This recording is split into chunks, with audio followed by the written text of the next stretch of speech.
Yo, so today I'm actually going to talk about something a little bit different. I'm going to talk about sports. Now this might seem a little weird, but I I seem to have developed a rather kind of strange stance on sports over the past few years or so. But here's the thing. Here's what got me thinking about it recently. As some of you may know, in the past few days, I think it was either yesterday or the day before, can't remember which, there was a big football match on television, England versus Tunisia. Yeah. Under normal circumstances, I wouldn't have watched it. Don't get me. I'm sorry if you're offended, but I'm not the biggest football fan.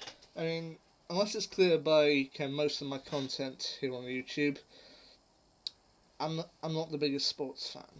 Don't get me wrong, I'm more a geeky type. But here's the thing. As I said, I wouldn't have watched it under normal circumstances. However, there was a rumour going around kind of parts of the internet and social media that during the halftime show, during the halftime break, there would be a specially released trailer for Doctor Who Series 11, which is starring Jodie Whittaker, that should start later this year. And I admit, I didn't look too much into it at first, but I thought, sounds about right. I mean, they had done it in 2016 when they had revealed that Pearl Mackie was going to be the new companion, so I didn't much question it. I mean, I've fallen for kind of internet rumours before.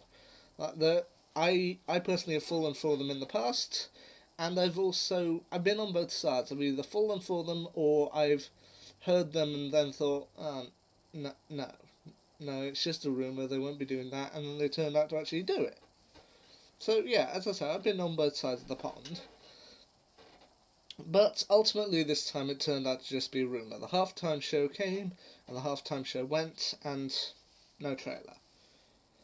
Now, again, from that point on, at this point, I think they were both tied on scores at 1-1. But, yeah, as I said, I kind of tuned out for a bit, and I had other family members who did choose to watch the football all the way through. I kind of stepped back a bit and kind of went about doing my own thing, but I did come back for the last few minutes just to kind of see how things turned out, because in waiting for the halftime show, I had actually gotten a bit kind of emotionally invested in it, and honestly, I don't know why. But anyway, here's my kind of brief history with sport. I mean, yeah, PE classes back in primary school, in primary school at least, they were quite fun. I mean, even if it was technically a form of getting some exercise, they were still kind of quite fun to do. And also, with my first primary school, I had actually been a member of the kind of Friday nights after school football club. I mean, it wasn't kind of like a big kind of school football club that goes to big competitions. It was more a kind of meet up Friday afternoons after school, kind of have a bit of a kick about either on the field or in the gym hall. That was really it. And kind of when I moved over from the small village that we had lived in at first to the small town that we live in now, kind of I didn't join the kind of after school football club on kind of moving over, but kind of gym PE classes remained mostly the same. Kind of everyone was still part of the same team. Kind of, it was still good fun. Going to high school though, that's when you kind of stepped up a level and you actually judged on skill. And that's probably where I started to fall behind. I mean, in case it's not obvious, I'm not the most physically fit guy. I'm not the most athletic, and I'm not the best at any team thing. I mean, when it came to high school, we were kind of given sets throughout the year of kind of in the first quarter it would be badminton and football. We would alternate between the two. Second one, rugby and swimming. Third one, athletics and, well, no, actually gymnastics and basketball. And the fourth quarter would be athletics and cricket.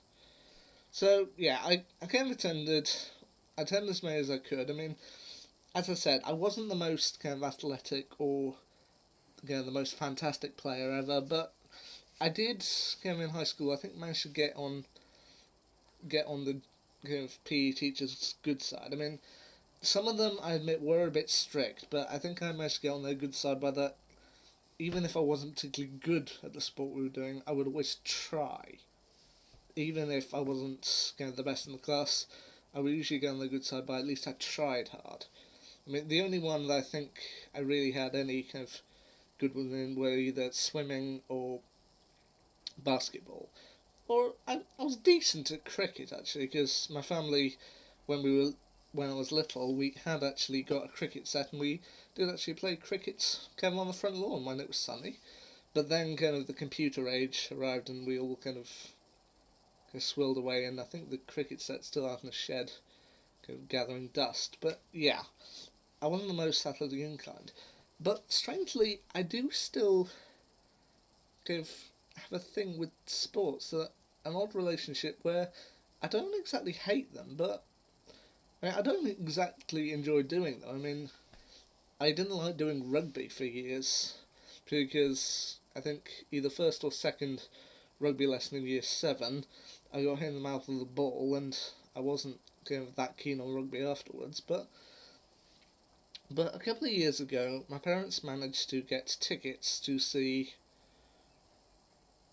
go to a local stadium and see a series of exhibition rugby matches, 7-minute matches, between different countries. And they asked me if I wanted to come along, and I thought, why not? Something to do. We said to ourselves, we'll go there, see if it's any good. If it is, maybe we'll stay a bit longer. If not, we'll come home for lunch. It was light when we got there, and it was dark when we left. That was just one of the most fun days I've had. Just a series of 7-minute rugby matches, a whole load of them against different countries. And if your current country wasn't playing, England actually ended up winning the day. But if your current country wasn't playing, you just chose a country and backed that country in the match. And you know what? That was great. We're apparently due to do something similar with cricket, possibly later on this year. And you know what? That'll be good to see too. I mean, as it's fairly evident, I've had elements of sports littered throughout my past. I was part of a casual after-school football team, or football club, when I was in my first primary school. My family used to play cricket out on the front lawn, and I have actually been to a couple of rugby matches. I mean, as I said, sport isn't necessarily my favourite thing in the world, but I've found that maybe it's because I was in the crowd, and the crowd are so excited. Maybe I just get swept up in the heat of the moment when I'm in those crowds, and I actually found myself enjoying something that I had previously said I didn't like, rugby. And the same with the football match that I was saying at the start of this video. I turned it on mainly to wait to see if there would be a Doctor Who trailer, but by the end of it, I was actually sitting down because I was interested in the football, and I was glad to see England win. Well done, England. We'll have to see how they do later in the World Cup, but yeah, I mean, I'm never going to be the sportiest person in the world. If you want a sports YouTube channel, you're better off looking somewhere else. But there you go, that's my brief history with sport, and how I've come to dislike it, but also enjoy it at times. Maybe I'm not the person on the pitch, but I'm the person in the crowd cheering him on. You know what? There's nothing wrong with that. Anyway, until next time, see ya.